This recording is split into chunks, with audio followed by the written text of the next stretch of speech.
বিশ্বের বাঘা বাঘা ক্রিকেটাররা champions trophy খেলবে, মাঠ কাঁপাবে, কিন্তু যারা চ্যাম্পিয়ন্স ট্রফি মাঠে গিয়ে খেলতে পারবে না তাদের জন্য ব্যবস্থা থাকছে।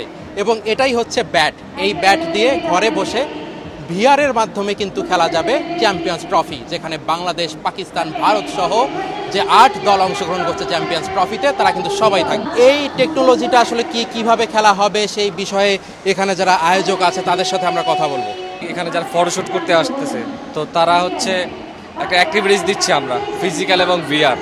তো ক্রিকেটমুখী করতে, সবাইকে ক্রিকেটমুখী করতে, এখন অনলাইনের যুগ, সবাই অনলাইনে গেম খেলে, তো অনলাইনে ক্রিকেটমুখী কীভাবে করা যায় সেজন্য আমাদের ভিআর কিছু গেম এবং গেমের মাধ্যমে আমরা মানুষকে এন্টারটেইন করছি এবং যারা হচ্ছে পার্টিসিপেট করছে তাদেরকে আমরা গিফট দিচ্ছি, এতে তারাও খুশি, পার্টিসিপেট করে তারা খুশি, আমরা তাদেরকে গিফট দিয়ে খুশি। যে ঘরে বসে খেলতে হবে, এটা হচ্ছে আমাদের অনলাইনে পেয়ে যাবেন। যে 8 দল অংশগ্রহণ করছে চ্যাম্পিয়ন্স ট্রফিতে, সেই 8 দলের কিন্তু গান এই ডিসপ্লেতে আছে। যে কেউ চাইলে এখানে এসে দেশ সিলেক্ট করে ডিসপ্লেতে যে কোনো দেশের গান শুনতে পারবে। চ্যাম্পিয়ন্স ট্রফির অফিসিয়াল মাস্কট দেখতে পাচ্ছেন আমার দুই পাশে, যাদেরকে কিন্তু খেলা চলাকালীন সময় টেলিভিশনের পর্দায় সব সময় দেখতে পারবেন।